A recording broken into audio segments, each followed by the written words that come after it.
আসসালামু আলাইকুম ওয়া রাহমাতুল্লাহ। প্রিয় বন্ধুরা, আশা করছি আপনারা সকলেই ভালো আছেন।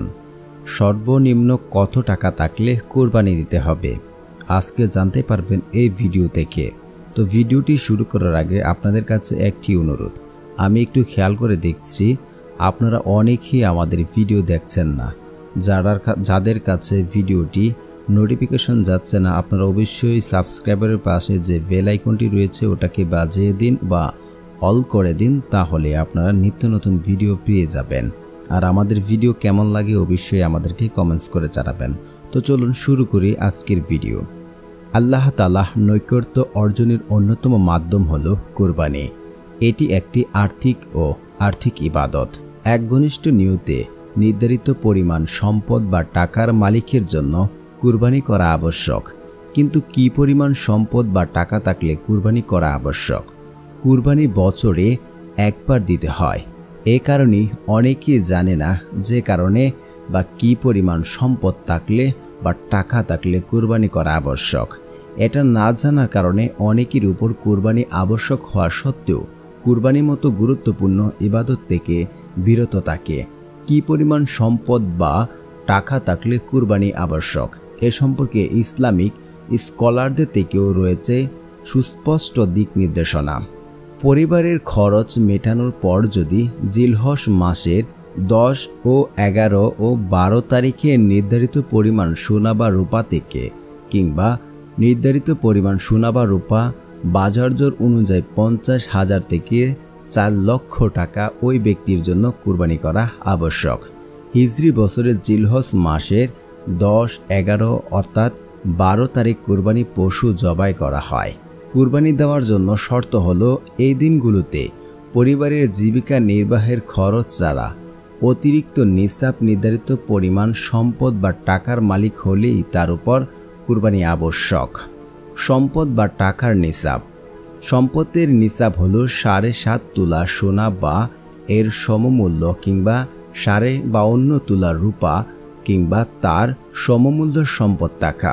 আর কুরবানি আবশ্যক হওয়ার জন্য এই পরিমাণ সম্পদ বা টাকা 1 বছর মালিকাধীন থাকতে হবে এমন কোনো শর্ত প্রযোজ্য নেই। আশা করছি এখানে একটি জিনিস আপনারা খেয়াল করেছেন যে আপনার 7.5 তোলা স্বর্ণ অর্থাৎ 52 তোলা রূপা এগুলো কিন্তু শর্ত নয়। আপনি কাছে 50,000 টাকা থাকলে বা আপনার সামর্থ্য থাকলে আপনি কোরবানি দিতে পারেন, না হলে কিন্তু গুনাহগার হবেন। কেউ যদি সোনাকে নিসাব ধরে তবে তাকে 7.5 ভরি তুলা সোনার মূল্যর উপর টাকা পরিমাণ হিসাবে করতে হবে। যেমন চলতি বছর বর্তমানের সময় যেটা রয়েছে এখানে কিন্তু 1,10,000 এখন সোনার দাম যে 24 সালে, এটা ছিল 22 সালের হিসাব। 22 ক্যারেট সোনার প্রতি ভরি 11.664 গ্রাম, দাম 72,000 টাকা হিসাবে 7.5 ভরি সোনার দাম 5,40,000 টাকা। 21 ক্যারেট সোনার প্রতি ভরি 11.664 গ্রাম, দাম 69,000 হিসাবে 7.5 ভরি তোলা সোনার দাম 5,17,500 টাকা।